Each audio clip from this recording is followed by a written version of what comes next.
je vais monter ma société parce que je suis très compétent, ce qui est vrai.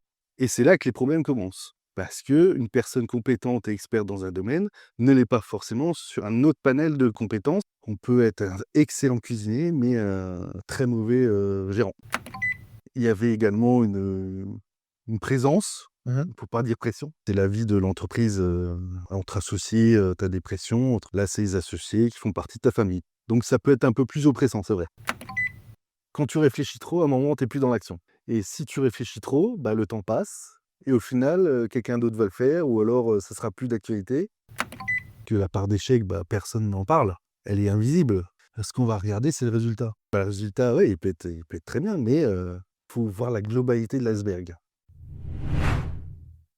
Comment éviter le piège classique de l'expert technique qui devient un mauvais gestionnaire? Peut-on vraiment réussir en famille sans que l'affect ne détruise le business?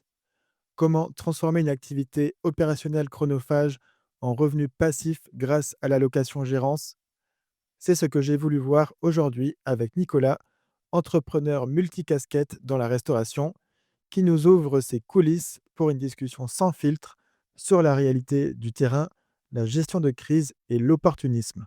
Bonjour et bienvenue dans ce nouvel épisode de Coulisses d'entrepreneurs, le rendez-vous des entrepreneurs qui veulent passer à l'action et obtenir des résultats concrets.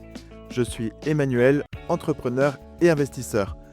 Dans chaque épisode, je partage les coulisses de mes projets, parcs de loisirs, fitness, franchise, immobilier. Seul ou accompagné d'entrepreneurs, je traque les erreurs coûteuses, les choix stratégiques et les victoires pour en tirer des méthodes concrètes que tu peux appliquer dès aujourd'hui pour construire ou accélérer ton propre business. Prépare-toi, ça commence maintenant. Bonjour et bienvenue dans ce nouvel épisode. Pour commencer, je souhaite remercier les personnes qui m'ont écrit en DM suite au dernier épisode, notamment Antoine, Clément, Fred et Jonathan. Franchement, ça m'a beaucoup touché. Quand on a la tête dans le guidon et qu'on avance, on ne se rend pas vraiment compte de ce qu'on réalise. Mais bien, pour les personnes qui trouvent mon parcours inspirant, franchement merci, ça me fait super chaud au cœur. Si tu l'as pas encore écouté, je te renvoie à l'épisode 5, d'il y a 2 semaines, où je dévoile mon parcours et où je m'ouvre aussi un peu plus que d'habitude. Voilà. Merci aussi à ceux qui m'ont laissé une note 5 étoiles sur Apple Podcast et Spotify. Si tu l'as pas encore fait, je t'invite à le faire. Ça prend 2 secondes et ça m'aide vraiment à avancer dans ce projet.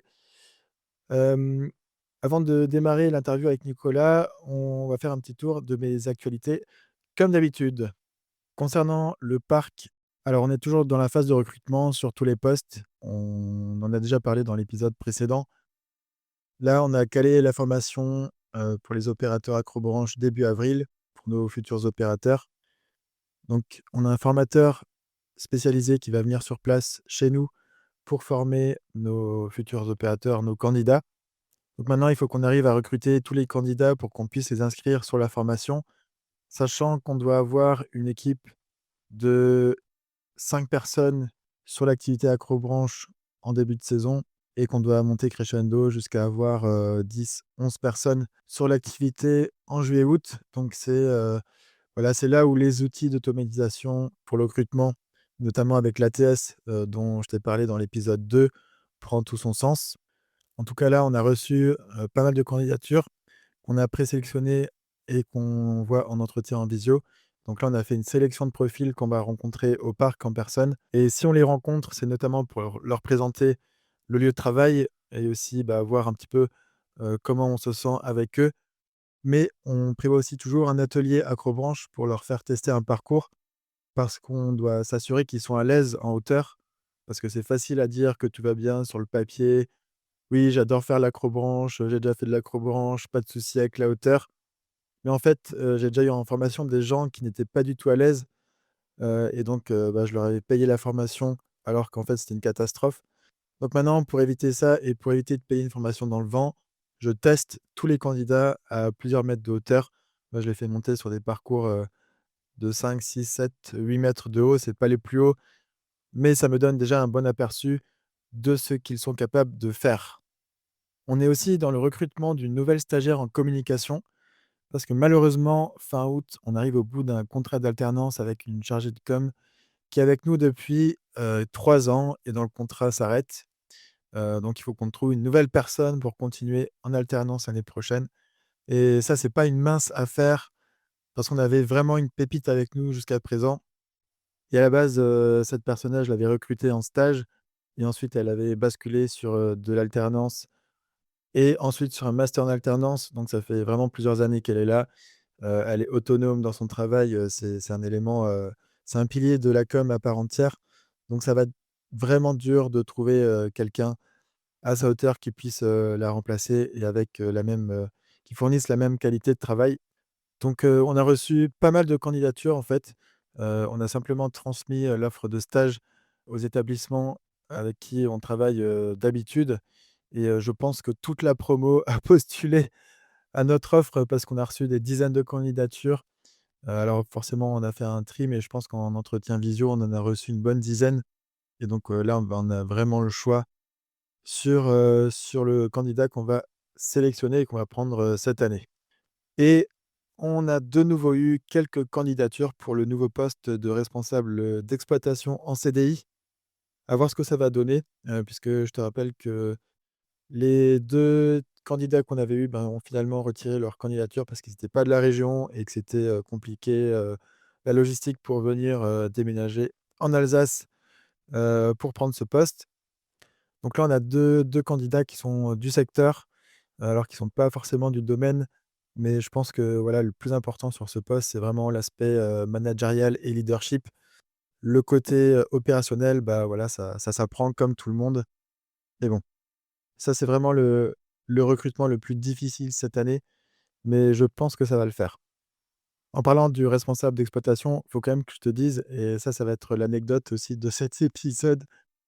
Hem, le l'ancien responsable d'exploitation qui était là, pendant de nombreuses années, presque 8 ans, je crois, hem, m'avait dit, qu'il voulait partir en rupture conventionnelle à la fin de la saison dernière. Je t'en avais déjà parlé dans les épisodes précédents et c'est une personne, sur laquelle, j'ai toujours pu compter. Ça a été mon bras droit pendant de nombreuses années et il m'avait dit: «Bah, écoute, si on s'accorde sur la rupture conventionnelle, bah, pas de souci, je reviendrai au parc en début de saison, pour te filer un coup de main, pour relancer la saison, pour, relancer le parc, pour former les nouvelles équipes».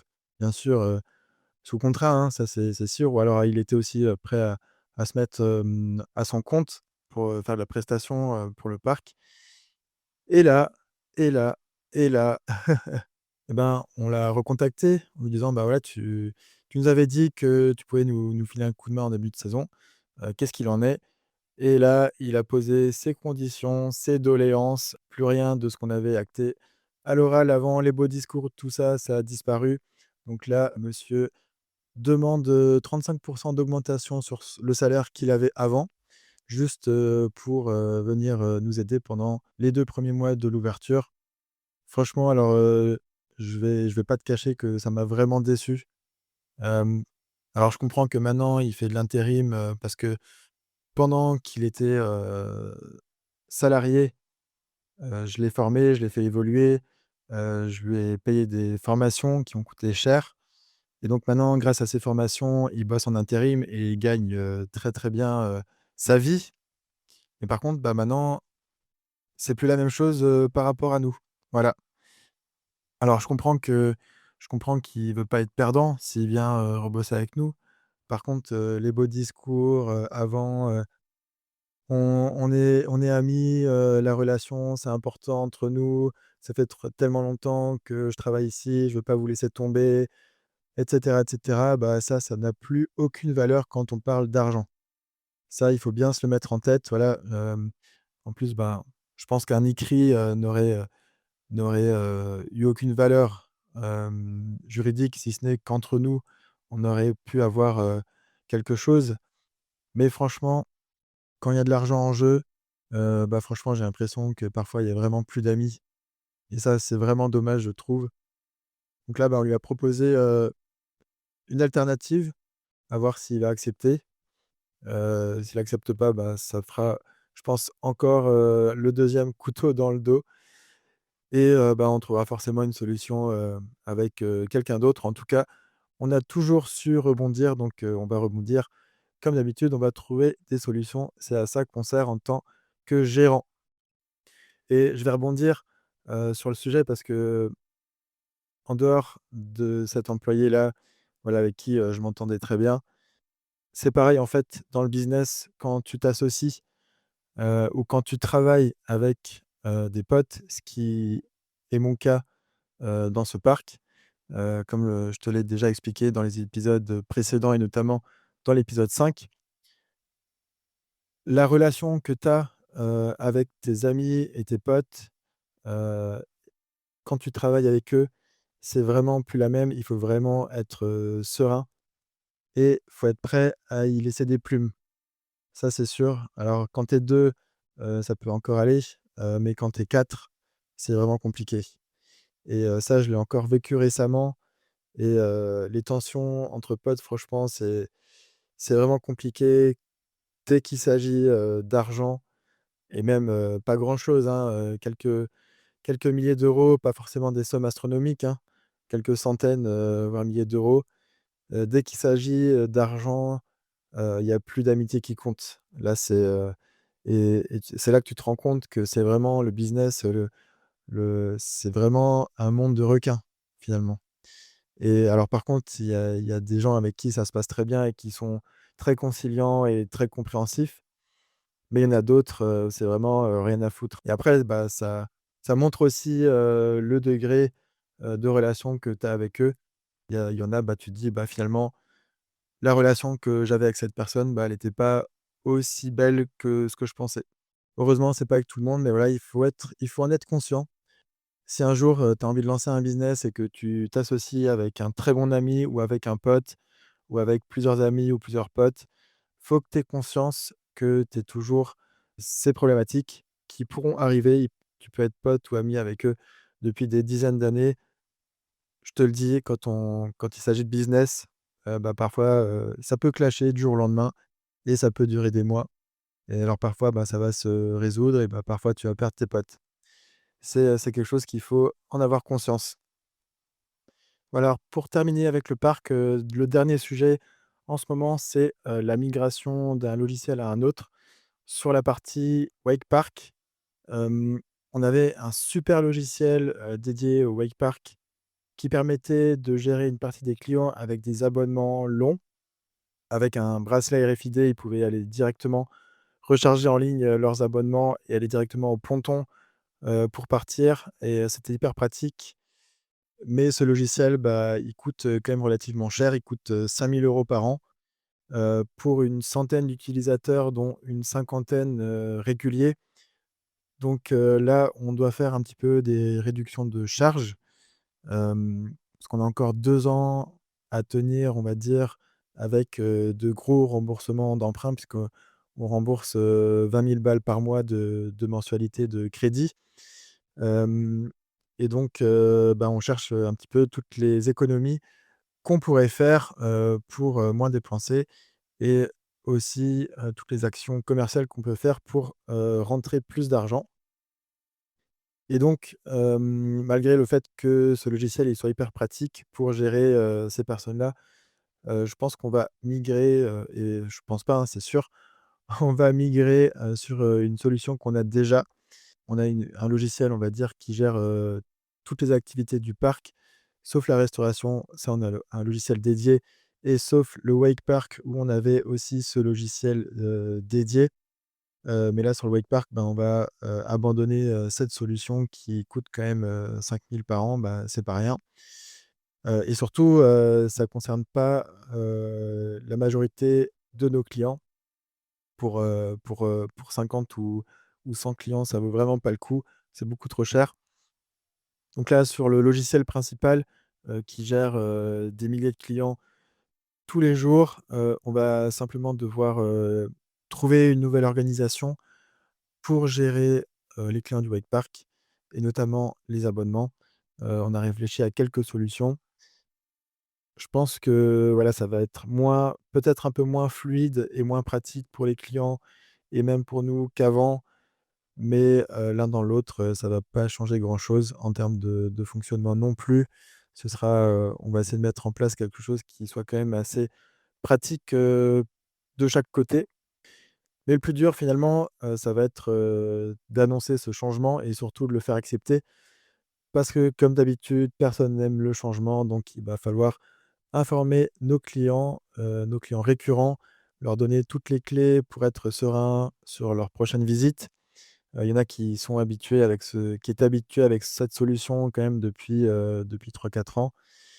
Donc ça va forcément râler comme d'habitude, car dès qu'il y a un changement, de toute façon, un client sur 2 n'est pas content et nous le fait le savoir et nous dit comment on doit travailler alors qu'ils ne savent pas, les enjeux qu'il y a derrière et ce que ça représente, et cetera.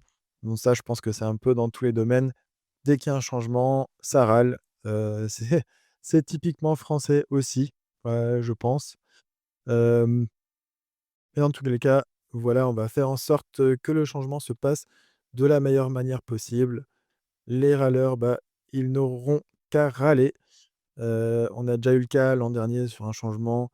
On nous avait dit: «Oui, bah, si c'est comme ça, on reviendra plus» et ils sont quand même revenus. Donc finalement, quand tu as un wake park à côté de chez toi, tu vas pas aller faire 3 heures de bagnole pour aller ailleurs, car il y a eu un petit changement, dans l'établissement où tu avais l'habitude de venir et où tu as tous tes potes. Donc voilà, on sait très bien que tout le monde va continuer à venir.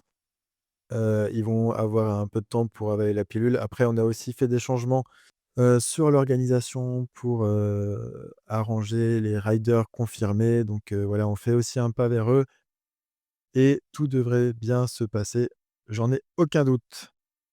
Voilà, on va passer rapidement sur mon projet de salle de fitness avec, l'Orange Bleu, le meilleur business à lancer en 2026. Donc là, bah, je t'avais dit que j'avais eu mon accord de crédit, donc que j'étais hyper content. Le dépôt de capital, c'est fait, la société est en cours d'immatriculation. Par contre, on doit régler certains détails avant les signatures du bail avec, le bailleur, parce qu'il y a 2 conditions qui me plaisent pas trop, 2 ou 3 même. Alors déjà, il veut que je commence à payer le loyer à la signature du bail, alors qu'il a même pas procédé à la division de la cellule. Donc ça déjà, ça va pas. Il veut pas non plus de franchise de loyer pendant la durée des travaux. Normalement, j'avais convenu oralement avec lui que, il me laissait 3 mois de franchise de loyer à partir de la signature du bail. Alors déjà, il faut qu'il fasse la division de cellule parce que moi, je peux pas commencer mes travaux si la cellule est pas divisée et moi, j'ai 8 semaines de travaux avant de commencer à exploiter. Donc je vois pas comment je pourrais payer un loyer alors que je rentre pas un euro. Ça me paraît assez compliqué. En plus, mon plan de FI, était bouclé. J'ai eu le financement, sur ce plan de FI-là. Donc là, c'est juste pas possible et troisième point, il veut que je paye mon loyer, trimestriellement d'avance, donc 3 mois d'avance. Pareil, alors que mon chiffre d'affaires rentre, par prélèvement mensuel des abonnements. Donc toutes ces choses réunies font que, bah, s'il est pas d'accord, ça fait presque, 20 K à sortir en plus dès le démarrage alors que j'ai pas rentré un euro. Donc déjà, c'était pas prévu comme ça et bah, c'est juste impossible. Donc ce soir, bah, alors je discute avec, l'agent commercial qui fait l'intermédiaire. Le paiement du loyer mensuel, il pense que ce sera possible, parce qu'a priori, d'habitude, ils demandent des loyers trimestriellement parce que les logiciels des grosses structures, comptablement apparemment il y a un truc avec ça, c'est difficile de changer. Mais mon bailleur, c'est un privé donc a priori, il y aura pas de souci pour le paiement mensuel. Je croise les doigts et bah, pour, la franchise de loyer, bah, je lui ai bien fait comprendre que, ça allait pas pouvoir être possible de continuer avec lui si je devais verser, 10 000 balles alors que je suis encore en travaux et que j'ai pas rentré un euro. J'ai commencé à, recevoir, d'autres, offres de locaux, d'autres, agents commerciaux, qui ont l'air, moins difficiles, on va dire. Donc ça me ferait vraiment chier, de devoir changer de local, surtout que maintenant, bah, j'ai tout fait avec ce local. J'ai mon aménagement, j'ai mon devis de travaux, j'ai mon accord de financement. Donc ça me ferait vraiment chier, de devoir changer maintenant. Donc j'espère que voilà, le message est passé, et que la situation va se débloquer. Mais voilà, la recherche de local jusqu'à ce que tout soit bouclé avec, le bailleur, bah, c'est toujours je pense qu'il y a de plus dur finalement, je pense, dans cette activité, ou en tout cas dans chaque activité, hein, quand on est, commerçant. Mais voilà, ben, j'ai la puissance de l'enseigne nationale et la puissance, des équipes du siège qui sont aussi derrière et qui mettent aussi la pression. Donc ça, le fait, de pas faire ça tout seul, bah, c'est quand même, vachement rassurant, et j'espère que ça va aussi faire en sorte que la situation se débloque assez rapidement. Et enfin, pour terminer, rapide tour sur l'immobilier. Donc à Strasbourg, dans notre, RP qu'on met en location, on a fait les derniers travaux. C'était des petits travaux, hein, surtout du gros nettoyage, mais en fait, quand on a enlevé nos meubles, qui étaient en place depuis, un peu plus de 5 ans, on s'est rendu compte qu'il aurait fallu donner un coup de peinture. Donc on a fait en sorte que ce soit propre, pour la location. On sait de toute façon que ça va de nouveau prendre cher avec des locataires, donc on n'a pas repeint l'entièreté de l'appartement, mais en tout cas, on a fait en sorte que ce soit propre. Donc là, le bail est signé à travers le logiciel, qu'on utilise, dont je t'avais parlé la dernière fois, Calimo. Le bail est signé, on n'a plus qu'à préparer, en avance, l'état des lieux avec, le logiciel. On a fait les photos, il y a juste à préparer la trame, et puis comme ça, le jour J sur place, ça va prendre 5 minutes top chrono. Donc, l'entrée des locataires, c'est, ce samedi. Donc, bah, on a hâte, et puis comme ça après, on va faire en sorte que ça tourne et qu'on n'en entende plus parler. Sur les péripéties, de chauffage de l'appartement qu'on a en station à La Plagne, pas de nouvelles du syndic. Comme d'habitude, bah, on continue du coup, de payer nos charges de copro et donc le chauffage collectif, alors que le chauffage est en panne dans notre appartement. Mais sinon, tout va bien. J'avais mis un chauffage d'appoint électrique, supplémentaire, et donc je regarde un petit peu sur le site, du fournisseur d'énergie, la consommation quotidienne, et je vois bien que alors il y a des locataires j'ai l'impression qu'ils font attention parce que ça a pas trop augmenté. Par contre, il y a des locataires qui laissent le chauffage à donf toute la journée quand ils vont skier. Donc là, je vois, par rapport à d'habitude, et par rapport à l'an dernier, que les consommations ont triplé, avec, certains locataires sur la semaine. Alors heureusement, c'est pas toute l'année. Voilà, ça va nous coûter un petit peu plus cher en élec, mais au moins les locataires, sont contents, et puis, bah, on essaiera de récupérer ça, dans nos charges de copro, si on peut. En tout cas, c'est ce qu'on va essayer de faire, et puis on verra ce que nous dit, le syndic à la fin de la saison, quand ils devront faire les réparations. Sinon, bah, comme, je te l'avais dit, c'est la première année où on fait appel à une, conciergerie pour, la gestion de notre appartement. Alors c'était un petit peu chronophage à mettre en place en début de saison, mais là, j'avoue que c'est quand même assez plaisant. Ça doit faire, je pense, 4 semaines d'affilée, où c'est loué, et on n'en a pas entendu parler, alors que l'an dernier, on gérait tout nous-mêmes avec Airbnb et cetera. Donc là, franchement, c'est assez royal, et c'est vraiment une charge de travail en moins.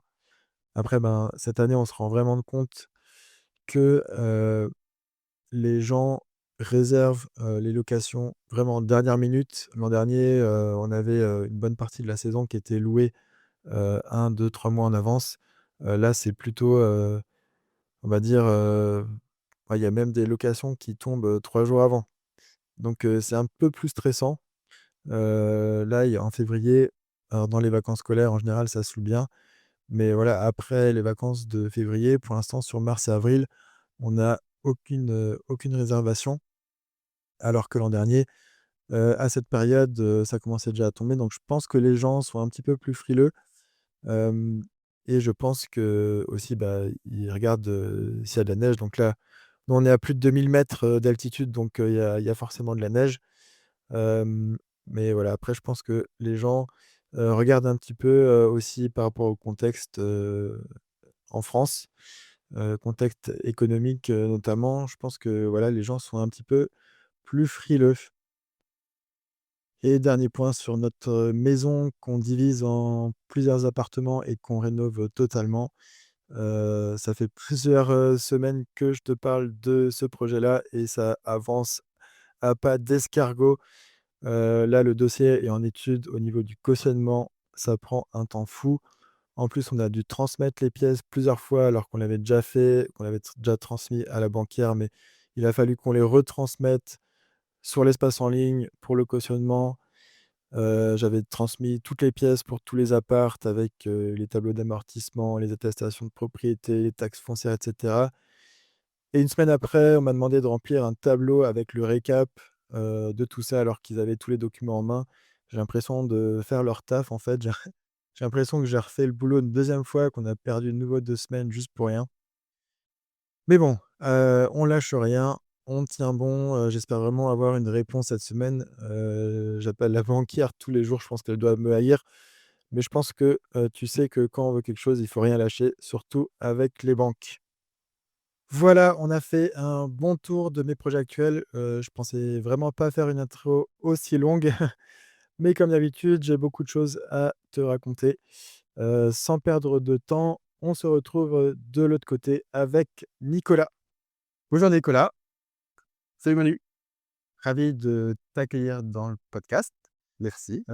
Avec toi, on va parler terrain, business en famille, galère, structuration et immobilier un petit peu. Toi, tu es entrepreneur dans, la restauration depuis plus de 20 ans, Oui, c'est exact. issu d'un parcours assez terrain et tu as aujourd'hui plusieurs activités, plusieurs casquettes. Tu es investisseur immobilier également depuis de nombreuses années Effectivement. et tu conseilles aujourd'hui les restaurants et les dirigeants dans ce domaine et tu travailles entre autres, pour le Parlement européen. Tu gères également des établissements, éphémères pour des acteurs reconnus, de la gastronomie, donc on va passer tout ça en revue. Tout à fait. Pour démarrer, est-ce que tu peux te présenter et nous présenter ton parcours dans les grandes lignes?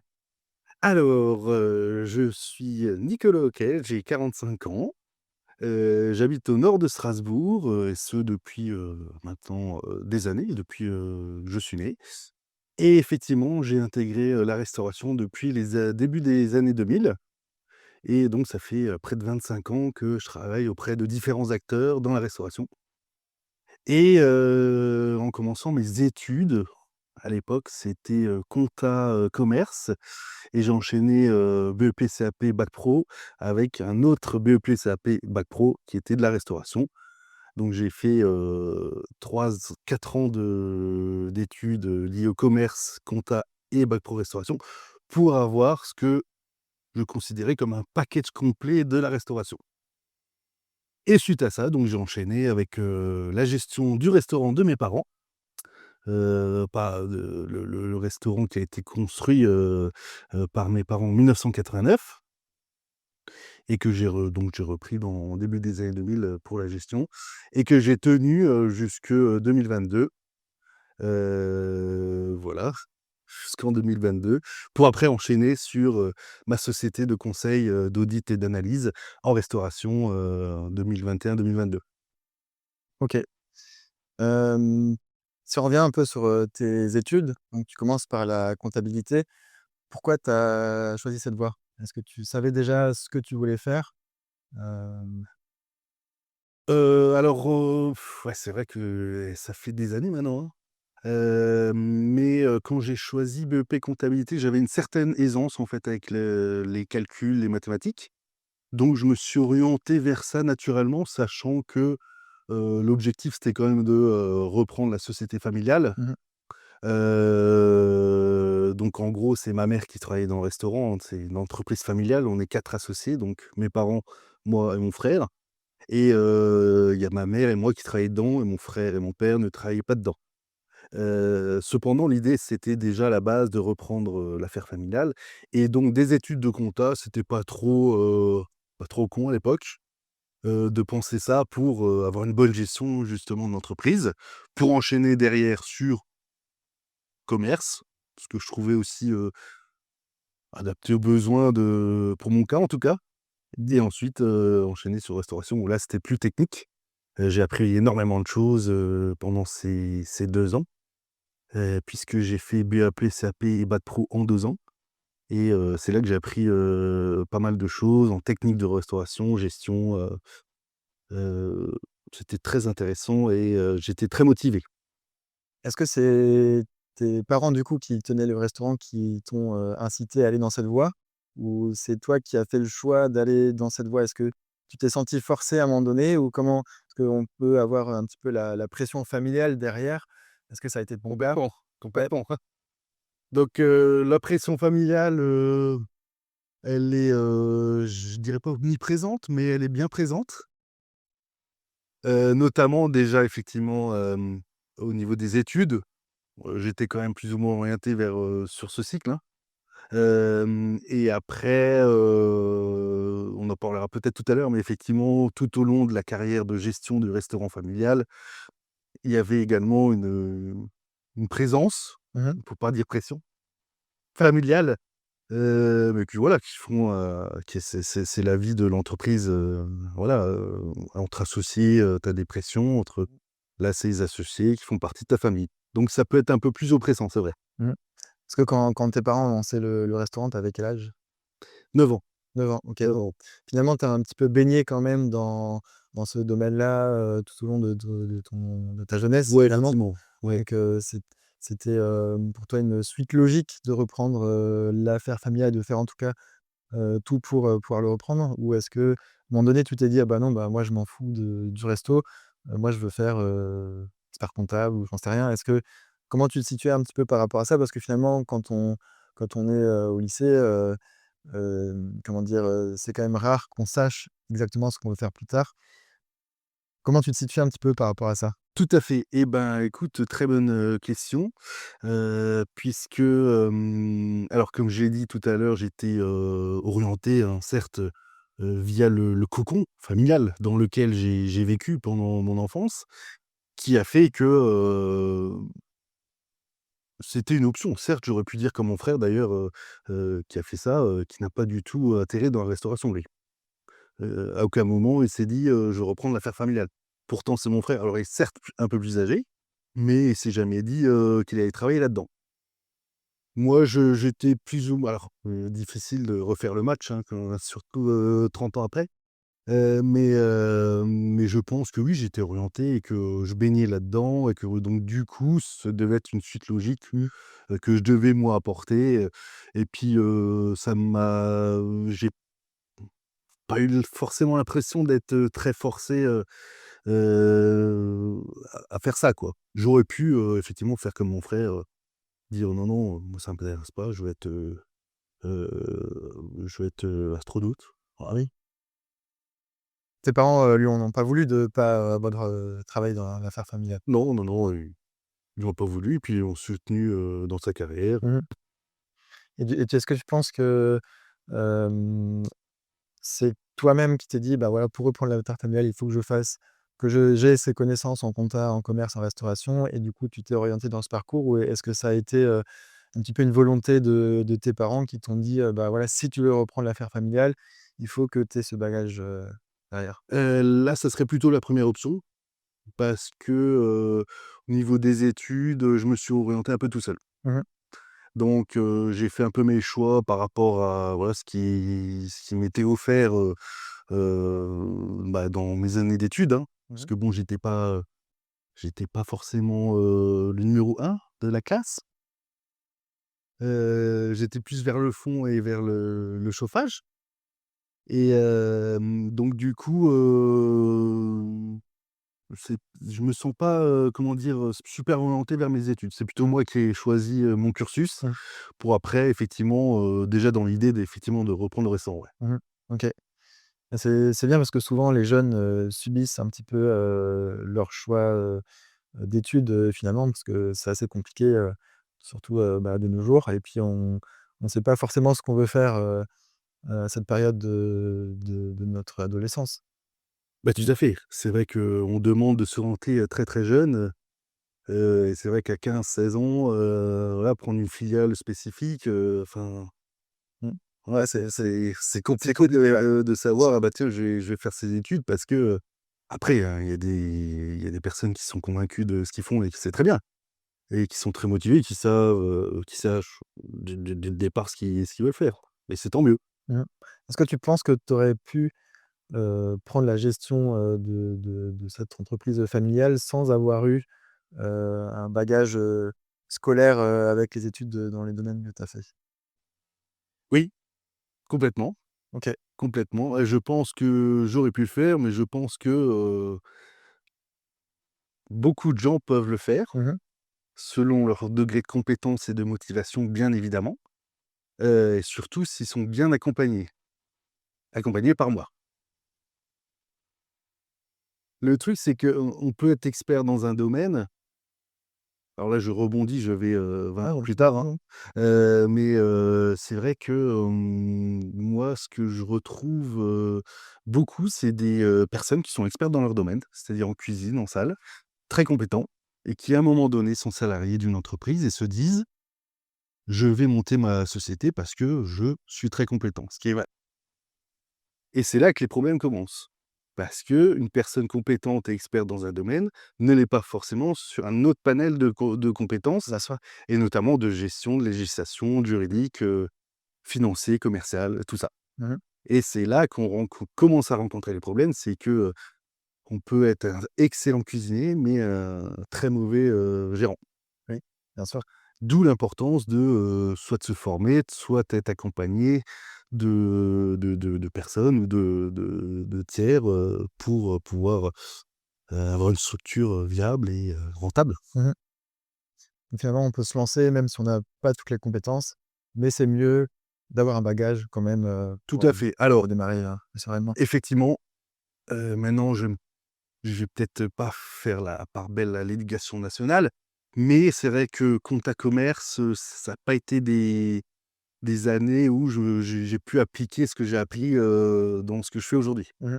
Clairement, ça a été, j'ai appris des choses, maintenant, les contenter, à droite à gauche des crédits, voilà quoi, c'est l'évolution, passant par là également, Bien sûr. au niveau de la comptabilité, c'est plus du tout les mêmes outils qu'on appliquait il y a 25 ans, quand j'ai appris la compta.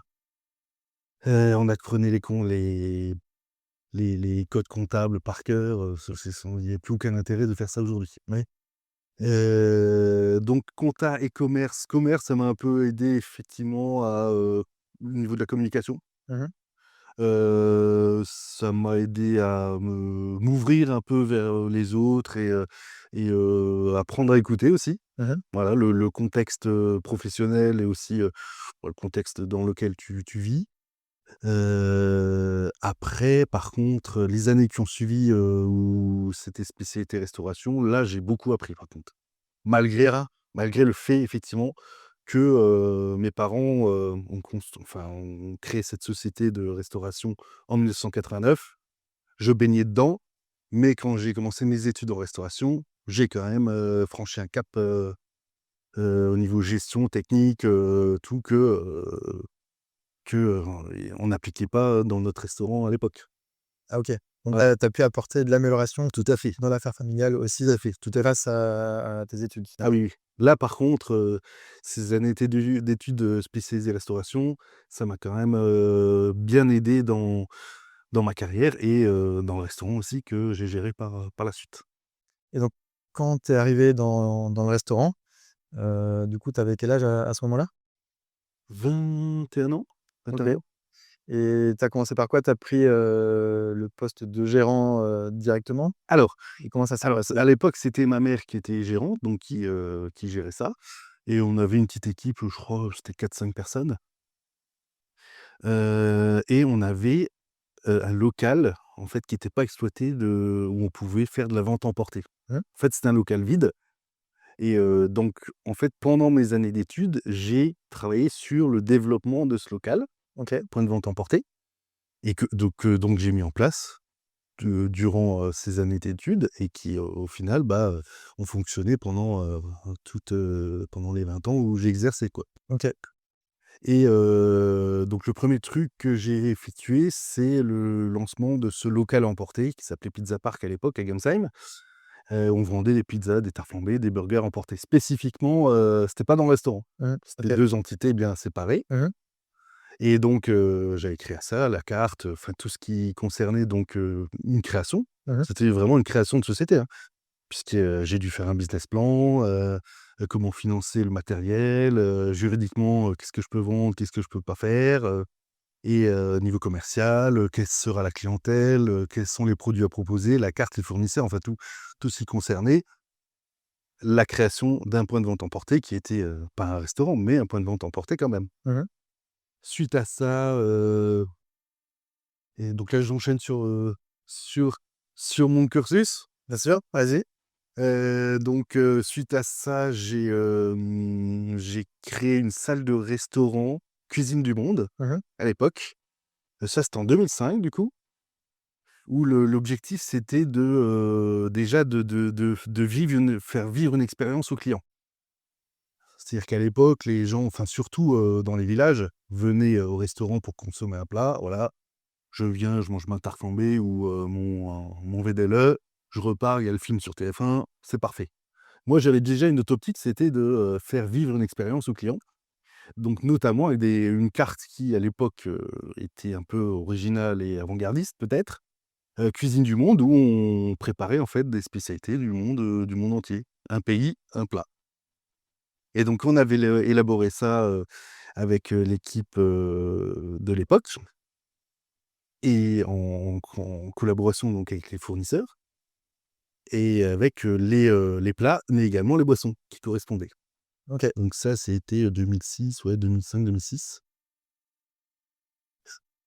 Voilà. Ensuite, il y a eu la gestion du restaurant, proprement dit, que j'ai essayé de faire évoluer. Alors certes, j'ai fait évoluer puisqu'on avait, plus de chiffre d'affaires, Mmh. quand je suis parti que quand je suis arrivé. Mais dans le restaurant, ce que j'ai apporté en plus, c'est, la création, parce qu'en fait, il manquait une identité au restaurant Mmh. et je me suis dit: «Pourquoi les clients viendraient au parc plutôt qu'ailleurs, aux autres restaurants du village ou des villages, d'à côté?» Et c'est là que j'ai réfléchi et que je me suis dit: «On va créer le meilleur burger au monde». Carrément. Carrément. Et donc de là est partie une étude sur les meilleurs produits du monde Mmh. qui pourraient constituer un burger. Donc le buns, le fromage, le steak, tout ce qui constitue, une assiette pour, créer, un burger. Mmh. Effectivement, et bah, c'était un travail, quand même assez conséquent parce que je rappelle qu'à l'époque, il y avait pas autant de facilité à trouver enfin à communiquer, tout simplement.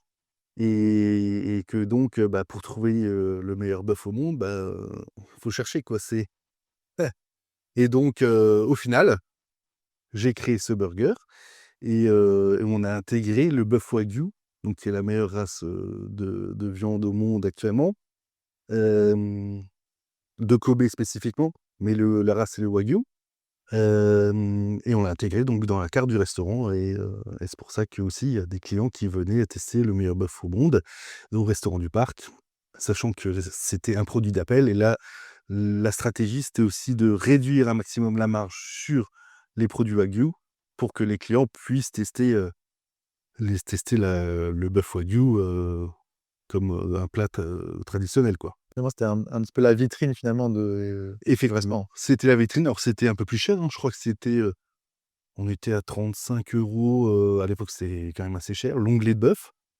wagyu, contre, normalement 22-23 un onglet de bœuf Mmh. classique. Bon après c'était le produit quoi, hein, savoir qu'à l'époque encore une fois, le filet de bœuf il devait être à 30 € le kilo classique et le filet de bœuf wagyu c'était 300 €. Donc les prix, voilà. Donc on margeait quand même très peu. Mais c'était quand même cher, mais on margeait très peu et le produit, était exceptionnel et les clients étaient ravis. Super. C'était effectivement la Ouais, vitrine. OK. Bon, ça a bien fonctionné. Est-ce que tu as participé à des concours pour être, meilleur burger au monde ou? Non, non, quand même pas parce que, moi l'intérêt c'était effectivement d'avoir une vitrine, d'avoir un restaurant, voilà, pas haut de gamme, mais quand même, moyenne gamme plus, tu vois?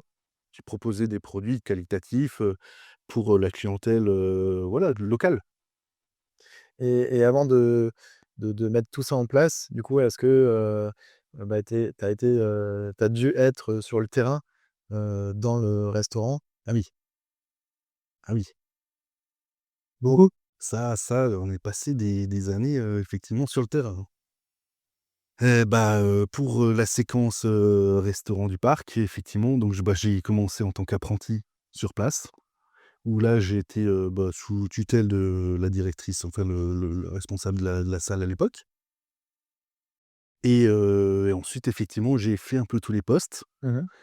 plus ou moins selon les besoins, parce que j'ai aussi atterri en cuisine, malgré moi. Je suis pas du tout, cuisinier dans l'âme et pas très bon cuisinier non plus. Donc du coup, du fait d'un manque de personnel, qui commençait à arriver, j'ai dû, passer aussi par cette étape. Alors j'ai fait la plonge, cuisinier, commis, pâtissier, chef cuisine, après, serveur, chef de salle, et après, dernières années, c'était plus administratif, compta. Après quand tu es gérant d'une boîte, c'est quand même bien d'avoir la connaissance de tous les postes finalement, je pense. Tout à fait. Parce que ça te permet peut-être, de comprendre mieux le poste de chacun et de voir aussi, ben, différents aspects, par rapport à ça. Tout à fait. Alors je pense que c'est même, nécessaire pour une bonne gestion d'entreprise, pour quelqu'un qui veut intégrer son entreprise. Mmh. C'est même ce que je conseille dans différents groupes, d'intégrer du personnel qui est pas forcément, adapté à un différent poste, Mmh mh. mais de le faire quand même pendant une période, Mmh. pour voir les contraintes, les avantages, enfin les horaires, tout ça, tout ce que compose en fait, la structure de l'entreprise. Ça, c'est quelque chose que je conseille fortement de faire, hein, même aux différents groupes qui génèrent plusieurs millions de chiffres d'affaires, parce que, ç ça, c'est un constat que j'ai fait depuis que j'ai ma société justement de conseil. C'est que, souvent les équipes qui travaillent dans une même société vont se confronter l'un l'autre Mmh. en disant: «Ah ouais, mais toi, tu as pas fait ça», différents services en fait qui vont se confronter sur différents points et ça va créer des tensions qui sont complètement inutiles parce que, vous faites partie de la même structure, la même société et ce qu'il faut combattre, c'est plutôt la concurrence, quoi. Il faut, s'adapter au marché et proposer les meilleurs produits, mais surtout pas, se «combattre entre nous», entre guillemets, et ça, c'est quelque chose de récurrent que je vois très souvent dans quasiment toutes les entreprises.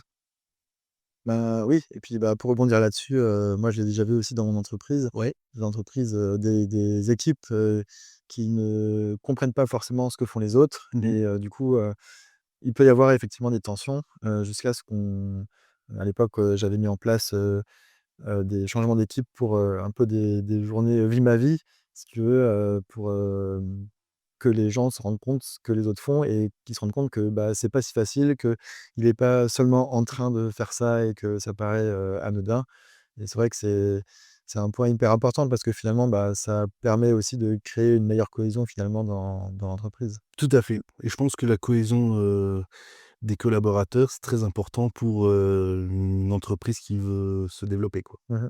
Exactement et si je reviens par rapport, on en parlait juste au début, comment est-ce que, tu un petit peu maintenant que tu avais les rênes finalement du restaurant, familial, Mmh. est-ce que tes parents et ta mère qui étaient gérantes avant, regardaient par-dessus ton épaule pour voir, si tu performais bien? Ou est-ce que tu avais une pression constante, sur les épaules? Ça doit pas être évident, de reprendre les rênes, du business, familial.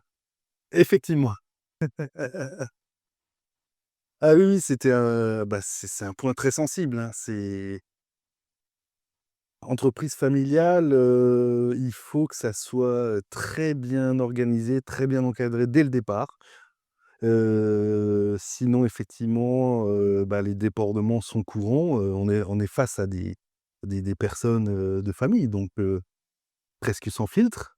Et donc du coup, effectivement, clairement, j'ai subi une pression familiale, pas forcément du côté de ma mère, du coup, qui travaillait dans la structure, mais plutôt du côté de mon père, qui apportait des idées ou des procédures, des process, qui étaient pas forcément, ce que moi j'avais appris ou ce que je voulais appliquer. Mmh. Donc effectivement, il faut se battre non seulement alors, c'était compliqué pour moi, à ce moment-là, parce que, je devais gérer donc, des équipes, des employés, hein, que je gérais en cuisine et en salle.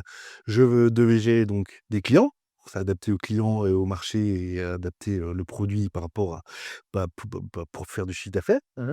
Mais également, hem, s'adapter, à la pression familiale effectivement que je pouvais avoir au-dessus de mes épaules, pour dire: «Maintenant il faut faire ça, maintenant plutôt ça», voilà. Il faut combiner un peu ce qui a peut-être été du coup, ma force, tout au long de ces années pour, pouvoir créer ma société qui maintenant va s'adapter à toutes les structures que je peux rencontrer.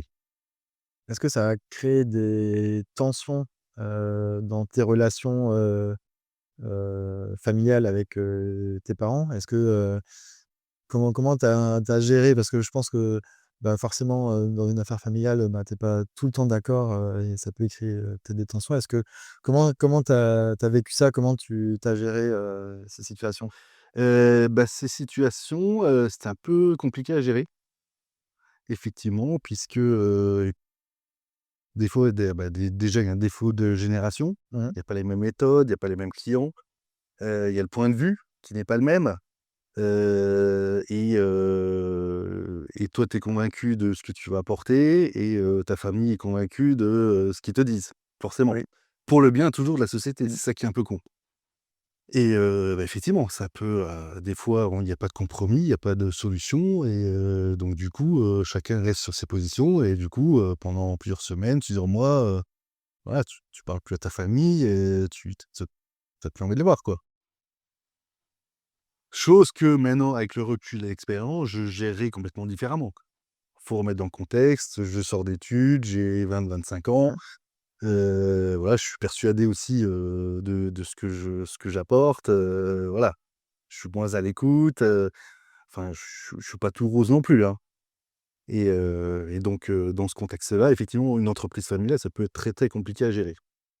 Il y a peut-être parmi les auditeurs, des gens, voilà, qui ont à peu près le même âge, la vingtaine, et qui ont, des parents qui ont une affaire. Qu'est-ce que tu leur, recommanderais s'ils étaient amenés à poursuivre l'activité, familiale?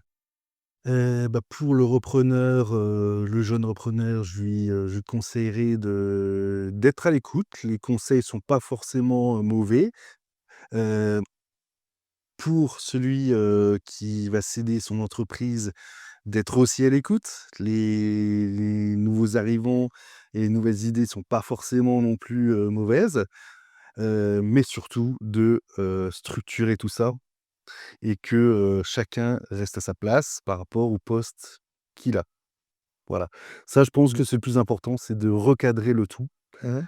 par rapport, même une personne extérieure ou si vous y arrivez pas, hein, si la famille entre elles n'arrive pas à, doser, la gestion, l'encadrement, la structure, de faire appel à quelqu'un d'extérieur pour recadrer et redonner les fonctions Mmh. et les postes et les tâches de chacun et que chacun s'y tienne. Ça, c'est, je pense le conseil le plus important que je peux donner. OK. Hem, est-ce que, dans un business, comme ça de famille, est-ce que, c'est on parle tout le temps du travail, même quand on est en famille? Mmh. Ou est-ce qu'on arrive quand même à faire, à séparer les 2 d'une certaine manière? Alors si je parle de mon expérience personnelle, c'était, que travail. Que travail? Voilà.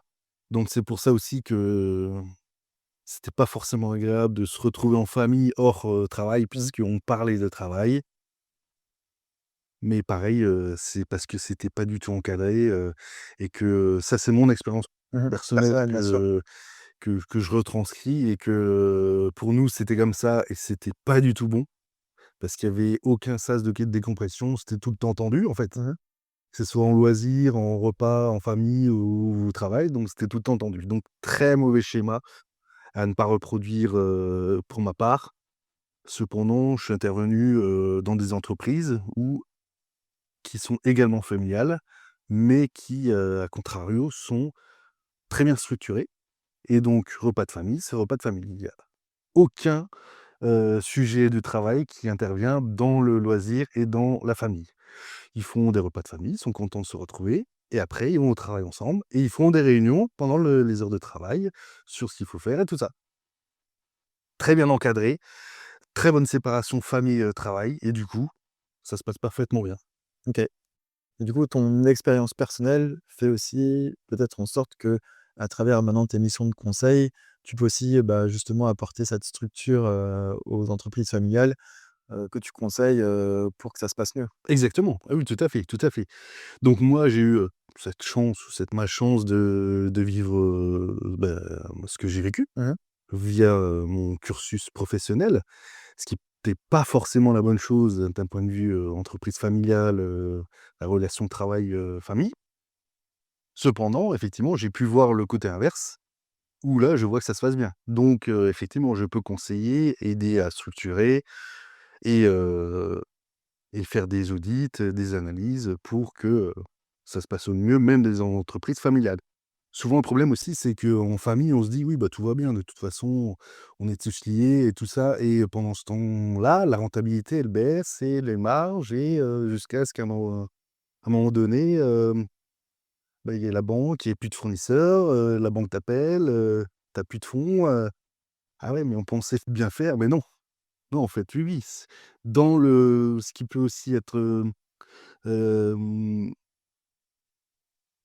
confus, c'est ce qui peut être confus dans l'esprit des dirigeants et des ceux qui travaillent dans l'entreprise familiale, c'est qu'effectivement tout va bien, on fait bien, de toute façon on fait tout bien et au final, non.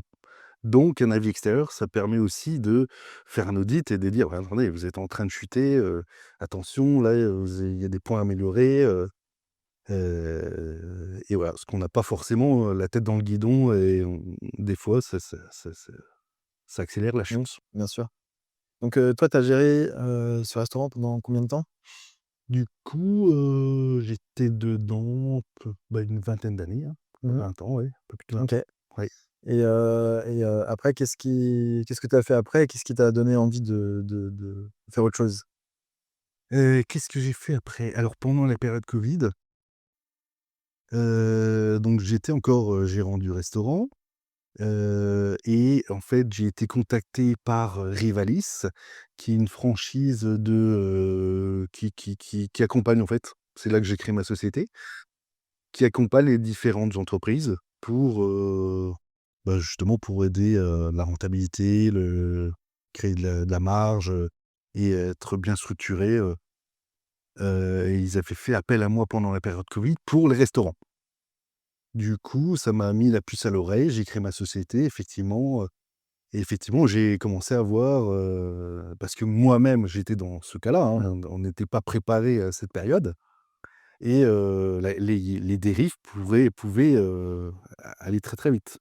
Et donc j'ai créé cette société, pour, ensuite pouvoir, acter, et agir sur d'autres entreprises, OK. plutôt que la mienne. Mais je sentais que c'était, de toute façon, j'arrivais un peu au bout De ton de chemin. l'épisode, restaurant du parc, ouais. Mmh. Et comment s'appelle, ton entreprise du coup de conseil? Bianalytica. OK, ça marche. Et du coup, ton rôle, on va dire pendant la période covid, c'était, quoi? C'était d'accompagner les restaurateurs pour maintenir leur activité, pendant cette période, de confinement, de fermeture et cetera? Oui. C'était effectivement de maintenir, enfin, ouais, que de garder un équilibre pour les restaurateurs pour pas qu'ils tombent en faillite. Mmh. D'essayer de maintenir, parce qu'il y a eu tout un tas de législations, de normes qui sont sorties à ce moment-là et d'essayer de faire face justement à toute cette vague de choses qui arrivaient et donc on était quelques experts dans ce domaine pour pouvoir, affronter, ce tsunami de covid et pouvoir après garder une activité, et reprendre sereinement son activité, à la fin de covid. Mmh. C'était quoi on va dire les 2-3 principales actions que tu as mis en place, ch dans cette entreprise pour qu'elle ne fasse pas faillite? C'était, des travaux, enfin de la restructuration, de la remise en forme de cartes. C'était aussi de faire de la vente emportée, même si on n'avait pas de local spécifique, mais de pouvoir apporter cette solution Mmh. et après de vérifier, si, les au niveau des payes, si, il y avait un taux à respecter, la législation, si tout était correct Mmh. et dans les normes, quoi et répondre aux attentes, par rapport aux impôts, pour pouvoir être aidé, efficacement, quoi. Mmh. Et donc, ton ton restaurant, a continué aussi à performer pendant cette période du coup, Tout à fait. pas non plus fait faillite. Hem et quand comment dire, quand tu t'es lancé en tant que dans le conseil finalement pour les autres, est-ce que tu as pu continuer ton activité de restaurateur ou qu'est-ce que tu as fait de ton restaurant? Donc là, il y a eu un temps de transition, en fait, pendant cette période covid où j'ai apporté bien sûr des solutions pour, ma structure et ma société. Donc on faisait de la vente emportée, des livraisons. On a fait également des travaux. Ça nous a permis de renouveler aussi, les salles, les cuisines et tout et pendant ce temps-là, effectivement, c'était un peu en transition. Je faisais, doublon avec ma société Mmh. où j'allais voir des restaurateurs dans le besoin, dans différents quoi, avec différents besoins, pour pouvoir, agir, et pouvoir, effectuer le moins de faillites de restaurateurs, dans le secteur possible. Mmh. Donc tu as laissé ton activité, avec, le restaurant Le Parc, à ce moment-là? Non, je gérais les 2 en fait. Ça gère les 2 en Voilà, même temps? je gérais les 2 parce que l'activité du parc, bon, c'était vachement réduit, hein et puis la société, comment je démarrais donc le temps que, voilà, j'acquière toutes les connaissances, aussi que les compétences du réseau pouvaient apporter Mmh. et puis après, développer ça, quoi. OK. Et donc maintenant tu as ta société de conseil, est-ce que tu as encore ton restaurant? Alors, là, je l'ai mis en location-gérance Mmh. actuellement, c'est-à-dire que ce sont d'autres, exploitants qui exploitent le lieu et qui le font très bien. Mmh. Moi, j'ai arrêté en 2022 pardon, parce que je sentais que j'arrivais au bout de l'expérience. Je voyais pas d'évolution encore, possible par rapport au voilà, au contexte, de cette structure et je voyais que je tournais enfin je voyais que, je prenais moins de plaisir à venir, Mmh. notamment par l'évolution qui était pour moi, j'arrivais au bout, mais également par les tâches administratives que, ça demandait, qui étaient de plus en plus conséquentes et qui prenaient de plus en plus de temps et à un moment donné, je me suis dit: «Mais en fait, je ne suis que au bureau. Mmh. Je fais plus du tout de restauration, quoi». Je travaille plus avec le chef, je travaille plus avec l'équipe de salle, je fais que du bureau et Oui, c'est moins fun, pas pour c'est ça. moins valorisant aussi, ouais, exactement. Et donc est-ce que tu as eu l'opportunité de vendre, le restaurant ou est-ce que, c'était une suite logique, de trouver quelqu'un pour, faire la location de gérance? Alors une fois qu'on a décidé entre, associés bien sûr d'arrêter l'activité, c'était essentiellement moi, hein, puisque je travaillais dedans et que, ouais, c'est pas les autres associés qui allaient reprendre. Donc on s'est posé effectivement la question de vendre le fonds de commerce, de vendre les murs, de faire de la location. Donc on a pesé le pour et le contre. On s'est fait également conseiller, par, notre, avocate d'affaires et puis au final, on a opté pour cette option de location-gérance qui permet de pas, perdre la structure, de garder un restaurant, plutôt que de faire construire des immeubles, logements, hein, ce serait plus simple. Et donc de rester dans cette bulle de restauration, en fait, Mmh. de garder le restaurant et qu'il soit, en activité, même si c'est pas nous, c'est quand même un restaurant. Voilà. Donc ça te permet, quand même de créer finalement un patrimoine parce que finalement, tu as dit que tu ou vous possédez, aussi, les murs du restaurant. Et puis, heu, l'exploitant actuel, du coup, vous reverse aussi, Exactement, un une loyer. partie, un loyer, voilà. Donc ça te permet aussi, bah, toi, de créer du patrimoine finalement, derrière. Ouais, tout à fait. C'est tu possèdes une machine finalement, que quelqu'un d'autre exploite, mais qui te crée à toi, passivement, on va dire, du patrimoine. Exactement, Mmh. c'est ça, tout à fait. Donc pendant alors faut rappeler aussi que j'ai travaillé 20 ans pour créer Bien sûr. ce fonds de commerce, hein, il est pas tombé comme ça. Et donc ce qui m'a permis de trouver des exploitants avec un nom, donc Restaurant Le Barque, clientèle est déjà existante. Ce qui a facilité aussi les exploitants à prendre l'affaire, et en se disant: «Voilà, bon, bah, je paye un loyer effectivement, mais par contre, il y a tout dedans, quoi». Table, chaises, cuisine, tout l'équipement de cuisine, tout ça est en fonction et c'est compris dans le loyer. Donc l'avantage pour les exploitants, c'est de pas avoir d'apport très conséquent Mmh. pour, pouvoir exploiter son affaire. Et l'avantage pour moi, bah, c'est de pouvoir, dire: «Voilà, bah, j'ai les murs du restaurant et le fonds de commerce est exploité par quelqu'un d'autre», OK. simplement. Et donc le matériel, on va dire, d'exploitation finalement, il t'appartient à toi. Mmh. S'il tombe en panne, du coup, est-ce que c'est à toi de le remplacer ou est-ce que c'est, à la personne qui te loue le fonds de commerce, de s'occuper de ça? Alors ça, c'est, typiquement lié au contrat que tu vas éditer, en fait, Mmh. qui où toutes les clauses seront, enfin, je conseille ça de le faire, hein, d'expliquer bien toutes les clauses. Nous, ce qu'on avait mis en place, alors très concrètement, c'est un contrat de location-gérance Mmh. qui est d'une durée de 1 an à tacite reconduction. Mmh. Et dans ce contrat, il était prévu que, les 3 premiers mois dans les 3 premiers mois, si un appareil, tombait en panne, il était soit réparé, soit remplacé, Mmh. puisqu'en plus, il y avait 1 an d'inactivité dans le restaurant, donc c'était sûr Mmh. qu'on s'attendait à ce qu'il y ait des appareils qui marchent pas. Et donc on s'est dit: «Une période de 3 mois, si ça tombe en panne, c'est pour nous». OK. Après, au-delà, ça appartient à l'exploitant de faire réparer ou de remplacer, Mmh. puisque c'est dû à l'utilisation du matériel pour exploiter. Donc on n'est OK. plus, concerné. Après, s'il y a des on a déjà remplacé, par exemple, une saule de four, qui est tombée, qui s'est cassée, 6 mois après, bah, on a pris à notre charge, Mmh. quoi, hein. On n'est pas aussi faut aussi faire, faut essayer d'être cohérent et pas, par contre, s'il y a un joint de four là qui s'arrache, bah, ce sera pas de notre faute. Oui, Faut vous aussi doser, quoi. dosez. Faut être compréhensible dans les 2 sens.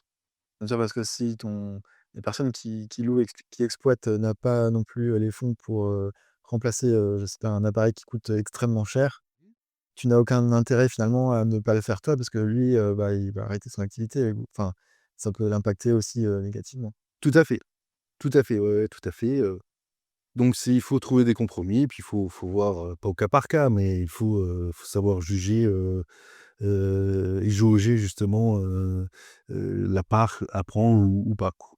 Et du coup, alors par rapport à la location-gérance, donc le l'activité, elle est toujours à toi.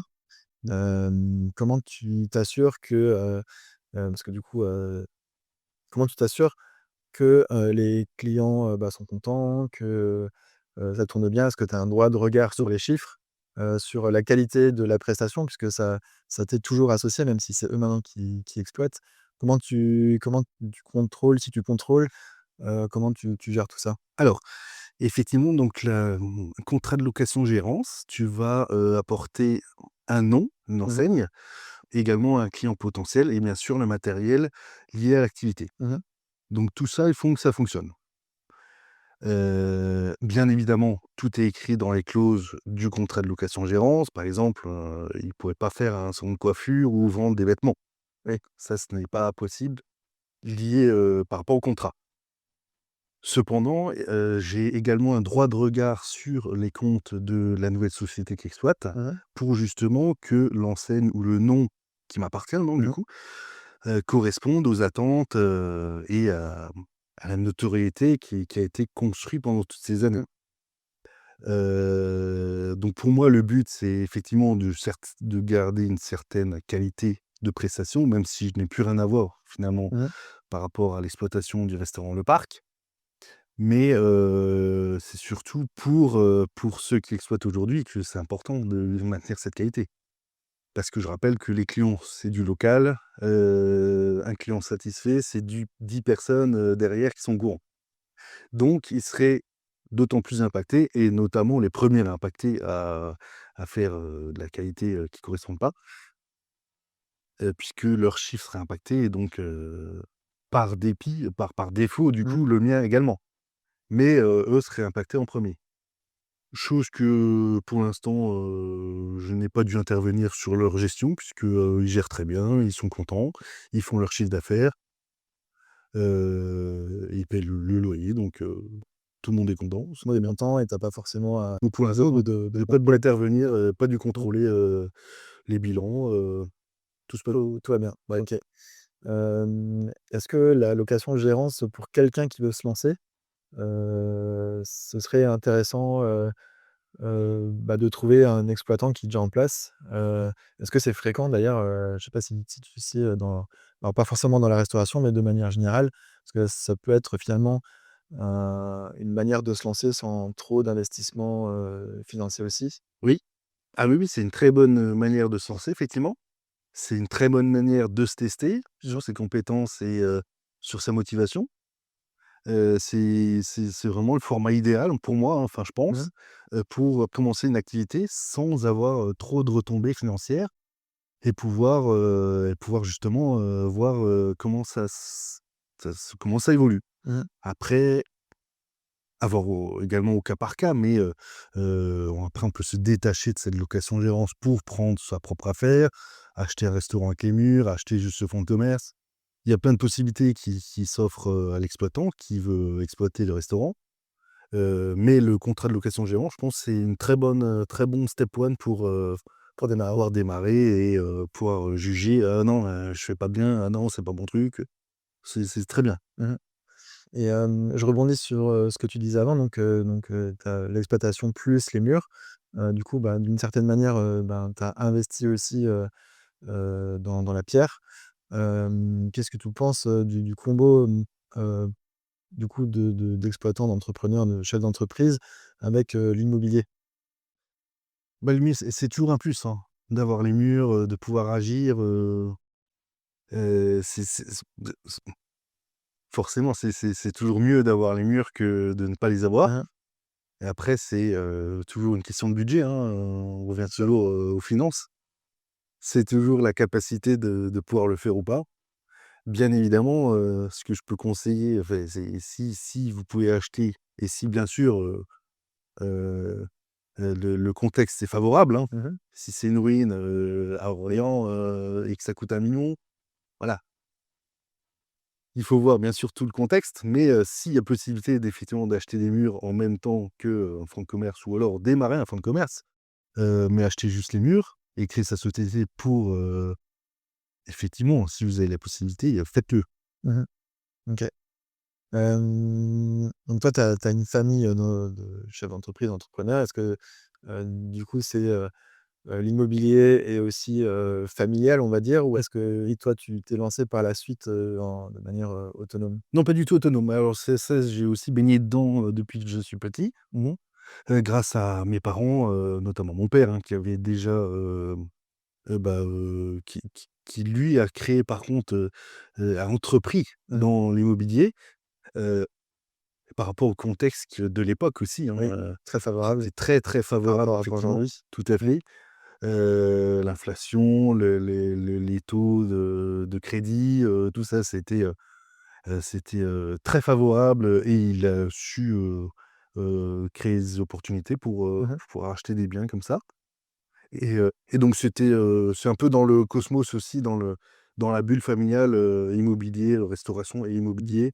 Ça fait partie de la même bulle et donc j'ai baigné dedans effectivement. J'aurais pas forcément entrepris, à l'âge que j'avais si j'étais pas dans cette Mmh. bulle, on va pas se cacher. Je suis pas, voilà l'entrepreneur, phare, de France. C'est vrai que ce contexte m'a clairement aidé, hein. Mmh. Heu, à, à entreprendre dans l'immobilier. Maintenant j'ai des connaissances et plus de capacités forcément. Mais, j'aurais pas fait forcément, à l'âge où j'ai pu le faire, je l'aurais pas effectué. OK. Tu m'as dit que tu bossais, de temps en temps au Parlement européen. Oui. Est-ce que tu peux me dire comment tu t'es retrouvé là? Alors, Parlement européen, c'est parce que je connais, madame von der Leyen. Non, je plaisante, hein.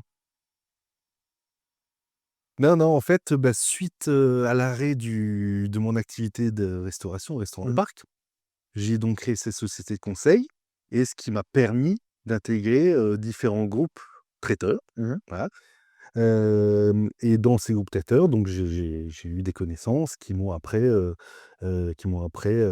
dirigé, vers, le Parlement européen. Heu et donc c'est par biais de connaissances et de voilà, de travail sur le terrain, des trucs que j'ai pu apporter qui ont fait que j'ai atterri là-bas. Et du coup, concrètement, qu'est-ce que tu fais? Donc là-bas, on gère en fait, au Parlement européen, on peut accueillir 10 000 personnes maximum, hein. C'est pas le cas, il n'y a pas Mmh. 10 000, mais on peut accueillir 10 000. Il y a 14 points de restauration et on gère donc un restaurant, une Mmh. capacité de 165 couverts, plutôt gastronomique. Mmh. Donc c'est le seul restaurant gastronomique dans le parlement et on est une équipe on doit être une trentaine, Mmh. cuisine salle. Moi je m'occupe avec, un collègue de l'équipe salle. On est une quinzaine Mmh. et après donc c'est très court, hein, c'est 4 jours de session parlementaire par Mmh. mois. Et donc par contre, c'est très intense. C'est très condensé, il y a beaucoup d'activités pendant ces 4 jours, mais après voilà, c'est que 4 jours par mois. 4 jours par mois, c'est quoi tes horaires pendant ces 4 jours? Je sais pas si, c'est trop. C'est beaucoup. C'est beaucoup, beaucoup d'heures, en très peu de temps. Ouais. On fait l'équivalent, on peut faire, ouais, 1 fois et demie, 2 fois, enfin 2 fois, 1 fois et demie, d'heures, par s en 4 jours, Mmh. on peut faire 2 semaines hebdomadaires, enfin Ah oui, 2 heures légales. OK. Ouais, je comprends. Je comprends, je comprends. C'est très, très intense, hein. C'est OK. très long, très intense, beaucoup d'activités, mais voilà. Ouais, c'est une On casquette de plus, Tout à fait, c'est très intéressant, hein, parce que du coup, on voit des personnalités, politiques, des eurodéputés, de tous bords. On a bien sûr, voilà, enfin, on se dit qu'il faut être, on n'a pas le droit d'émettre un jugement, hein, politique. On bien n'est sûr. pas là pour ça, on est là pour, servir les gens. Mmh mh. Mais c'est très intéressant de pouvoir servir, de voir les personnalités politiques hors, TV Mmh. et leur comportement, bah, au quotidien, quoi. Comment ils sont? Est-ce que tu arrives à échanger avec eux ou Ah c'est oui, bien sûr, ouais, enfin, bien sûr. ça dépend, ben, bien sûr après c'est comme n'importe quelle personne en vrai, hein, c'est soit, tu échan mais on n'est pas là pour parler politique, hein, Oui, donc on bien va sûr. être sur des banalités. Mais, il y en a qui sont très avenants, très courtois, comme il y en a qui sont dans leurs pensées focus et qui, ouais, te font pas gaffe, quoi. Mmh mh. Je Propre à chaque personne. Et en parlant de personnalité, du coup, comment dire? Tu gères aussi, un restaurant éphémère, pour, une personnalité, si on peut dire, connue, Exactement. ouais, de la région en tout cas. Hem, qu'est-ce que tu fais concrètement? Enfin, parce que du coup, toi, tu gères aussi des établissements, éphémères et ou slash, saisonniers pour des entreprises, qui font de la restauration. Concrètement, bah, qu'est-ce que tu fais? Heu, si maintenant, bah, demain, il peut y avoir un restaurateur qui veut faire un événement ou qui veut faire un comment dire? Un établissement, éphémère, est-ce que tu peux t'en occuper? Est-ce qu'il peut te déléguer l'entièreté de cette activité, par exemple? Ah bah, aujourd'hui, je peux effectivement gérer en totale autonomie de A à Z le fonctionnement d'un restaurant éphémère, que ce soit dans une foire, dans un festival, n'importe quel, restaurant éphémère plus ou moins long. Puisqu'effectivement, je fais ça depuis, quelques années maintenant à la foire aux vins de Colmar, heu et heu et donc oui, de A à Z, c'est-à-dire du montage au démontage, Mmh. en passant par la gestion des équipes, alors et tout le fonctionnement en fait du restaurant, je suis en capacité de le gérer effectivement. OK. Ce qui est une gestion un peu différente par rapport à un restaurant classique, hein. puisque, forcément, c'est éphémère. En théorie, ça apporte plus de monde qu'un restaurant, de type classique et donc une gestion complètement différente Mmh. et ça, je suis en capacité effectivement de le gérer, puisque là, on doit faire 1 000 couverts par jour dans ce restaurant, voilà donc Et qu'est-ce qu'il faut faire, à quoi il faut faire, le plus attention, alors ça heu? c'est c'est très technique. Il faut enfin, comme dit, tout le monde peut le faire, hein, je Mmh. suis pas non plus, Superman. Cependant, moi, je compare ça toujours à l'activité d'un train, en fait, où, dans ton restaurant normal, tu vas, conduire ton TER, à 90-100 Mmh. km/h. Sur ce genre d'événement, on va être avec le TGV à près de 400 km/h. Mmh. Donc effectivement, il faut pas dévier et il faut anticiper, chaque mouvement. Mmh. Donc il faut anticiper, il faut être prêt, et tout ça, bien sûr, ça se travaille, hein, il y a pas de c'est de l'entraînement, c'est une question de pratique. Mmh. C'est largement faisable, mais il faut penser à tout et pour pas dérailler et pour, pouvoir maintenir la cadence, très important, très, très, très bonne remarque. Pour pouvoir maintenir la cadence, il faut que tout soit préparé et ça je le fais plutôt bien. Oh! Un gros travail, de préparation, d'anticipation pour que finalement, bah, quand l'activité démarre, tout roule, Ah oui, le mieux c'est possible. tout anticipé. Mmh. Il y a pas Mmh. en fait, c'est très Tu pas court, pas de place à l'erreur. très Mmh. intense et tu as pas de place à l'erreur Mmh. effectivement et tu as pas le temps de rattraper après derrière. Si tu as fait une couille ou si tu manques quelque chose, c'est fini.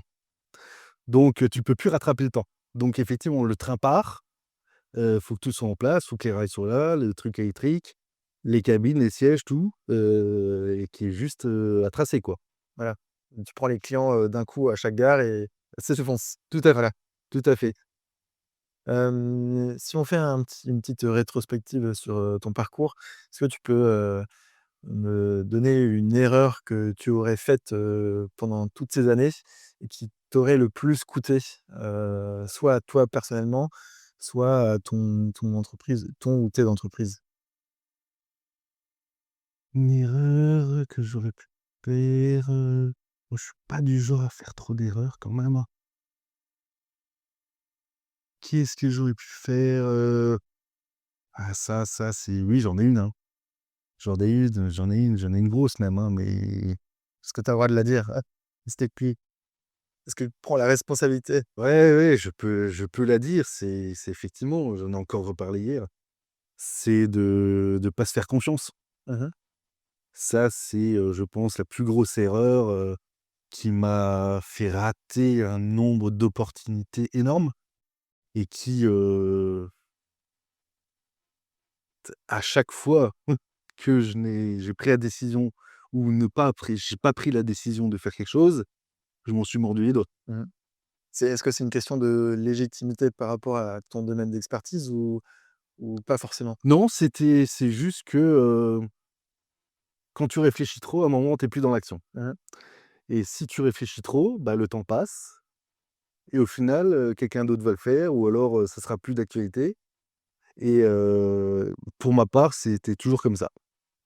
Je réfléchis: «Ah ouais, Mmh. ça serait bien, ouais, ouais, ah ouais, ça c'est faudrait quand même» et ça m'est arrivé une dizaine de fois. Et à force de réfléchir et ben, d'autres n'ont moins ou peu réfléchi, sont mis dans l'action, ont fait et ont développé et voilà et ça a marché et à chaque idée que j'ai eue, quelques années plus tard, je me suis dit: «Putain, mais j'ai pensé à faire ça, je l'ai pas fait». Ouais. Et ça, c'est vraiment le plus gros truc que je regrette effectivement, c'est et sans trop de dépenses, que ce soit financières ou énergétiques, Mmh. ça aurait pu se faire. Mmh. Mais C'est marrant que tu parles de ça et j'ai une anecdote, qui me fait un petit peu rire. C'est que, hier, j'étais au téléphone, pendant un petit moment avec un chef d'entreprise, dont, dans comment dire? La grande distribution et qui fait des millions il m'a dit, «Un con qui avance va plus loin qu'un intellectuel assis».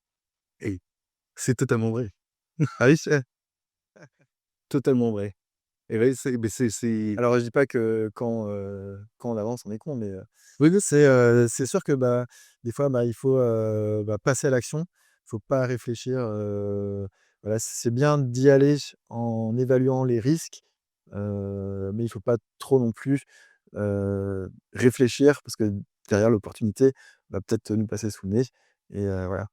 et effectivement et moi, ça a été le cas pour très bonne, anecdote effectivement.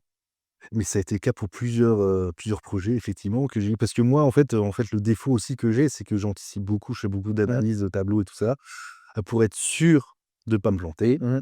alors que la création d'une entreprise, de toute façon, il y aura des couilles. Oui, c'est clair. Quoi qu'il arrive, De toute façon, ça sera jamais voilà, c'est le clair. trajet que Ouais. tu vois pendant oui, ça sera jamais celui-là. Là, ça déraille forcément à un moment donné. Voilà, Et ça revient après sur les rails, mais voilà, exactement. c'est Disons que tu prends différents chemins exactement. et le chemin que tu traces tout droit, ça sera jamais celui-là. Oui, Pour c'est sûr. n'importe quelle entreprise et donc et c'est pour ça que je me dis que j'étais con, voilà, à pas passer à l'action Mmh. justement, parce que sachant ça aujourd'hui, bah, voilà.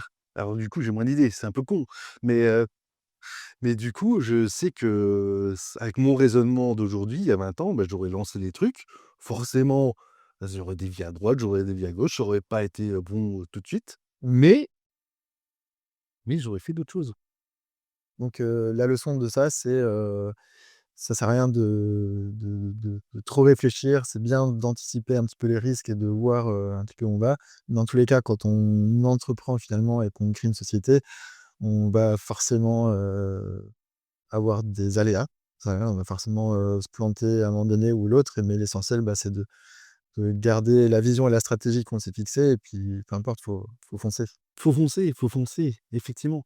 Alors bien sûr, il faut créer des business plans, il faut quand même, un peu structurer vos projets, moi j'ai créé des business plans tellement détaillés pour des restaurants avec les heures d'ouverture, le nombre de personnel, la carte Mmh. et tout. Alors, au bout d'une semaine, tout avait changé, mais heureusement d'ailleurs et c'est pas forcément mauvais, mais du coup, Après, c'est bien de le structurer, faut structurer, faut le structurer, ça c'est obligatoire. c'est la base, Mmh. mais aller trop dans le détail, c'est pas là que vous irez de toute façon. Oui, parce qu'au final, tu structures et si tu vas trop dans le détail, de toute façon, quand tu vas lancer le truc, tu vas te rendre compte que, ah bah, forcément, ça peut pas marcher, comme je l'avais prévu. Donc Exactement, tout va changer. tout à fait. Donc tu vas passer des heures à, faire des choses, qui n'ont même pas, fonctionné. Donc Tout voilà, à fait, tout à fait. faut avoir un cadre, mais ça sert à rien d'aller trop en détail dans la théorie avant de le mettre en place. C'est ça. Exactement, exactement. Faut avoir l'idée, structurer la chose, essayer de voilà, d'affiner au mieux, mais sans rentrer trop dans le détail puisque de toute façon, ça sera pas, concrètement ce qui va se passer. Mmh. OK. Hem, Qu'est-ce que tu penses que la majorité des entrepreneurs, sous-estiment complètement, quand ils veulent se lancer? Et qu'est-ce qu'ils sous-estiment? Le nombre d'échecs auxquels ils peuvent faire face. Mmh. C'est-à-dire? C'est-à-dire que pour arriver à un objectif, heu, ça peut paraître assez simple Mmh. en théorie, mais ce qui à mon sens est très largement sous-estimé, c'est le nombre d'échecs avant d'arriver, à ton objectif. Heu par exemple, un client enfin une entreprise qui va démarcher des clients, comme j'ai pu, côtoyer, va estimer: «Ah oui, donc faut que je passe tant et tant d'appels pour après avoir tant et tant de rendez-vous». Sauf que ça peut, c'est une théorie. Oui, ça peut durer bien plus longtemps que Exactement, ce qu'on imagine. tout à fait. Mais cependant, ça ne veut pas dire que, le projet est mauvais ou quoi que ce soit. Mais, il faut prendre en compte cette part d'échec Mmh. qui va, tu te dis: «Oui, dans un mois j'aurai ça, dans 3 mois j'aurai ça». Ça peut être plus long. Ça ne veut pas dire que c'est mauvais, mais, ça peut, il peut y avoir des contraintes et puis, pas être aussi efficace que ce qu'on pense. Ce qui fait que, voilà, ça peut, démotiver, certains, mais, si l'idée et les compétences et la motivation sont là, ne pas lâcher. Après ça peut être aussi un petit peu, biaisé surtout en ce moment à l'époque, à l'ère des réseaux sociaux Mmh. où beaucoup d'entrepreneurs affichent, leur train de vie, et cetera et et font paraître que tout est simple et que tout est facile, que tout est beau et cetera. Mais c'est vrai que, bah, derrière on forcément tout le monde a eu des échecs, tout le monde a fait, des erreurs Oui, et c'est pas forcément ce qu'on dit, aux gens qui veulent démarrer non plus. exactement, exactement, parce que la part d'échec, bah, personne n'en parle. Elle est invisible. On va pas dire: «Ah bah tiens, voilà, j'ai passé, tant et tant de temps à passer des rendez-vous et tout». On s'en fout. Ce qu'on va regarder, c'est le résultat Bien sûr, et donc bah, le résultat, ouais, il peut être très bien, mais il faut voir la globalité de l'iceberg c'est et ça. je pense que, ouais, la préparation, la mise en place, les échecs, c'est la grosse partie et au-dessus, on voit le résultat, les bénéfices et voilà, l'engouement que ça peut apporter. OK. Donc, pour résumer, si tu devais donner, allez, un seul conseil aujourd'hui à quelqu'un qui veut se lancer, ou 1 ou 2 conseils, quelqu'un qui veut se lancer, Oui, ce serait quoi? bah, de me contacter. Et s'il veut pas se lancer en restauration? Heu, un conseil, bah, ça serait je pense que, à un moment donné, si tu as un projet, viable, que tu as de bonnes idées, que tu sais faire ton bilan de compétences et de motivation, fonce. OK. Voilà. Tu vas rencontrer des barrières, tu vas avoir des échecs, tu vas même des fois avoir ton entourage, hein, qui va Mmh. te freiner, te mettre des boulets, tout ça. Je pense que, ta conviction peut faire que le projet marche. Et je pense que, il y a plein de gens en capacité de qui ont cette capacité, mais qui vont être freinés justement, par toutes ces barrières et ils vont se dire: «Ah ouais, mais finalement non, je suis bien là où je travaille», tout ça, alors que non. Ah non, mais c'est souvent le cas, ton et souvent l'entourage proche et même la famille, te dit: «Ah mais tu voilà, ils ont peut-être, un travail, qui est dans une entreprise, ils sont salariés à leur poste, ils ont Tout à fait. cette sécurité-là et puis ils vont te dire, «Ah mais tu es sûr que tu veux prendre, tous ces risques, est-ce que tu as bien jaugé, les difficultés, possibles?» Et souvent, ben, si tu pas soutenu, ben, tu vas tout juste abandonner, ton idée, en fait. Ah ouais, tout C'est à ça qui fait, peut être dommage aussi. tout à fait. Alors soit tu es très fort, et super, convaincu et très motivé et tu vas foncer, au-delà de tout ce que tout le monde peut te dire. Mais en tout cas, pour une personne qui va se lancer, il faut se préparer également à ça. Ouais. Ça fait partie des échecs qu'il peut rencontrer, quoi, hein. Après, bah, c'est là où interviennent aussi, peut-être, les groupes, d'entrepreneurs ou Tout à fait, les réseaux, tout à fait. et c'est bien de s'entourer aussi dès le départ, de personnes, qui se sont lancées ou qui, peuvent être des partenaires, Exactement, exactement. C'est très important de bien s'entourer, et notamment de me contacter dans ce cadre-là pour pouvoir, parce que moi j'ai aussi, alors moi je vais pas être dans l'émotion ou de moi je vais être très direct. mmh Ça peut être bénéfique ou pas pour, celui qui va entreprendre, mais en tout cas, je vais faire une étude et les chiffres, vont tomber et aussi le ressenti, le contexte et tout. Donc il y a un audit qui est fait, une analyse et si elle est pas bonne, bah, elle sera pas bonne, hein, Oui, c'est sûr. voilà. Si tu veux, oui, voilà, il y a des projets qui sont pas viables. Donc ça aussi, je suis en capacité de le dire. Ça, c'est important de le dire parce que ton but à toi, de toute façon, c'est pas que Ah tout à fait, ça marche pas. exactement. Mmh. Après C'est oui, oui, non, non, c'est pas mon but, c'est pas mon objectif mmh. et c'est pas dans mon tempérament d'orienter quelqu'un vers un truc, où je sais qu'il va se planter. Oui, Non. heureusement.